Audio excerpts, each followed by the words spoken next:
உலகத்துல ரெண்டு விதமா கோஷ்டிய பிரிக்கலாம். ஒன்னு சேத்தன கோஷ்டி, ஜீவாத்மா, ஒவ்வொருத்தருக்குள்ளயும் ஒரு ஜீவாத்மா ஆன்மா இருக்கு, அது ஒரு கோஷ்டி. இன்னொன்னும் அச்சேதனம்ங்கிற கோஷ்டி. இப்ப நம்ம சரீரம் இருக்கு பாருங்க, இந்த ஆத்மா வெளியில போயிடுச்சுன்னா இந்த சரீரத்தை யாரும் வச்சுக்க மாட்டா. வீட்டுல ஷோகேஸ்ல இதுதான் எங்க பாட்டி நான் சொல்வேனோ உடனே போய் எரிச்சுட்டு வந்துருவேன் இல்லையா. இந்த சரீரம் எல்லாம் அச்சேதனம், இதெல்லாம் அச்சேதனம், இது அச்சேதனம். கண்ணாடி அச்சேதனம். உலகத்தின் நியதி என்ன பாருங்க, அச்சேதனத்திலேருந்து தான் அச்சேதனம் வரும். இப்ப இந்த கண்ணாடி இதை நீங்க புரிஞ்சுக்குங்கோ, 2 நிமிஷம் தான் நான் சொல்லுவேன். அது 2வது தடவை ஆவருத்தியும் கிடையாது. ஹோமம் மாதிரி திரும்பி திரும்பி கோபாய கோபி ஜனவல்லபாய திரும்பி திரும்பி சொல்லிட்டு இருக்க மாட்டேன்.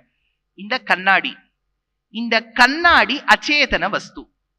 இதுக்கு ரா மெட்டீரியல் ஒண்ணு இருக்கும் இல்லையா, ஏதோ ஒண்ணுல இருந்து தான் இது தயாராயிருக்கு. இதுக்கு ஆதார வஸ்துவும் அச்சேதனம். அச்சேதனத்திலேருந்து தான் இன்னொரு அச்சேதனம் வந்திருக்கு. இப்ப இது வச்சுக்கோங்க, அயர்ன் வேற மெட்டல்ஸ் எல்லாம் இருக்கும், அதுக்கெல்லாம் உயிர் இல்லை. உயிர் இல்லாத மெட்டல்ஸ்ல இருந்து இன்னொன்னு வந்திருக்கு, இதுக்கும் உயிர் இல்லை. மாத்தி வச்சுக்கோங்க. இப்ப எங்க அம்மா கர்ப்பத்திலேருந்து நான் வந்திருக்கேன் அப்படின்னா எங்க அம்மா உடம்புல உயிர் உள்ள ஜீவாத்மா இருக்கு. பிறப்பித்த எனக்கும் ஜீவாத்மா இருக்கு அப்படின்னா சேத்தனத்திலேருந்து சேத்தனம் வருது, அச்சேதனத்திலேருந்து அச்சேதனம் வருது. புரியுறதோ? இப்ப இந்த ஃபர்ஸ்ட் லெவல் புரிஞ்சுக்குங்க.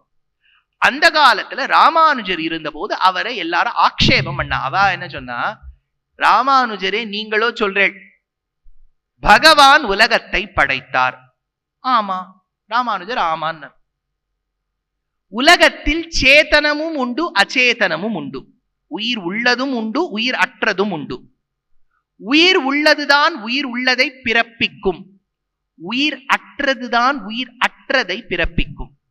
இந்த உலகத்தில் உயிர் உள்ளதும் இருக்கு அற்றதும் இருக்கு. இதை பிறப்பித்தவன் பகவான்னு சொல்றேன். இப்ப பகவானுக்கு உயிர் இருக்கா இல்லையான்னு கேட்டார்.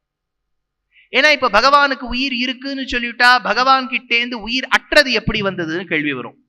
பகவான உயிர் அற்றதுன்னு சொல்லிட்டா உயிர் உள்ளது எப்படி வந்ததுன்னு கேள்வி வரும்.